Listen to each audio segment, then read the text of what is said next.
Hey friends, welcome to Facebook Live. I'm Pam Vredevelt and thank you for joining me this morning. I just thought in honor of National Pregnancy Loss Awareness Month, it would be a great idea to do a few Facebook Livecasts where we cover some creative and meaningful ways to honor loss and remember with love. Now, if you have ever wondered, how do I broach the subject of loss? How do I reach out? What do I say to somebody who has recently suffered a loss? Then you're in the right place. And this question is for you.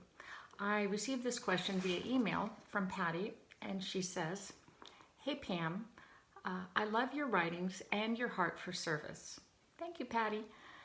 My good friend recently went to the hospital to deliver their healthy baby boy, and there were complications during delivery, and the baby didn't make it. So my friend and her husband were devastated. I'm so torn up and confused. I don't know what to do. I'm afraid of saying the wrong thing. It's hard to know the right time to reach out. I don't want to invade their private grief, and yet I want them to know that I care and I want to help. I know you've been through this, so can you suggest some ideas for when and how to reach out and ways that I can honor their loss? Thank you so much for your advice, Patty. And Patty, I love this question because you really hit on something very big, because most of us did not grow up in families where we openly discuss death and dying as just a natural part of life. A lot of times the whole topic of death was either completely ignored or sidestepped. So no wonder when we come to this very real life situation where either we ourselves or somebody else suffers a catastrophic loss, we don't know what to say. We don't want to say the wrong thing, so we usually just kind of say nothing. And I have no doubt in my mind that the fabulous people in the audience right now have some brilliant ideas that they will crowdsource in the comments below. But before they do so, I just want to offer a few tips that I have seen be extremely helpful through the years. And the first one is, it's never too early to acknowledge and reach out after a loss. I think sometimes we feel like we are going to step on toes or move too quickly, but really it's never too early to acknowledge a loss, because the worst thing that we can do is leave people alone in silence, suffering, without anybody else acknowledging or validating their pain. So it's never too early. But number two, we want to be sensitive in how we reach out and what we say. A simple reach across the gap with a text or a handwritten note or a brief email where we just say something like, "I heard about your loss. I'm so sorry. I care about you. I love you. If there's anything that I can do to help in the months ahead, I would love to help." And then maybe just offer a few very practical ideas on how you'd like to help. Maybe you'd like to grocery shop for them, or run their kids to different events if they have other children. Maybe you'd like to clean their house, or do other things that would be very practical helps. When somebody's grieving, they don't have very much energy. And so it's good to offload them with just practical things. Do their wash, do some ironing, do something that takes energy so that they can do the hard work of grief. Now here's the point of sensitivity that you want to keep in mind. Leave the control to them as to when they choose to respond. And some may not respond, and that's okay.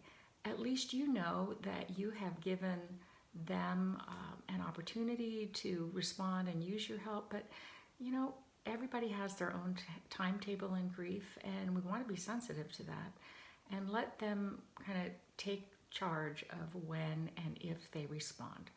And no grudges, no shame in not responding. How you feel is how you feel in grief, and we just want to give people room, and we want to give them space. And the third point is, it's never too late to acknowledge a loss. Never. I've met women who have said, 10, 15, 20 years after they lost a baby, that somebody remembered the date that they lost that baby on their own without any prompting from them, and it meant so much. In fact, I don't think I've ever met a woman who doesn't remember the date of the loss of their baby. And that can be into their 70s, 80s, and 90s. Those dates stick. They are significant. And so it's never too late to remember and acknowledge a loss. I love it when somebody will remember the loss of our son. And they'll just mention it, or they'll bring him up in conversation without any prompting from me. That just is, it touches the deepest core of my being. When you have a mother's love and somebody else remembers that loss, it's just invaluable. I don't think we can underestimate the healing power of that. And I think we need to find ways to honor loss and remember losses as a part of our friendship culture. It just seems like we can do a better job at that and make a point of validating the suffering that our friends go through and celebrate their courage, because loss is really tough to go through. And the fact that people survive is really a testimony of God's grace and strength in them. And I think that's worth acknowledging. I remember after we lost our babies, some friends of ours invited John and me to a very exclusive, in fact, the most expensive restaurant in Portland. And there was no agenda other than celebrating life, eating good food, and remembering with love the one we lost.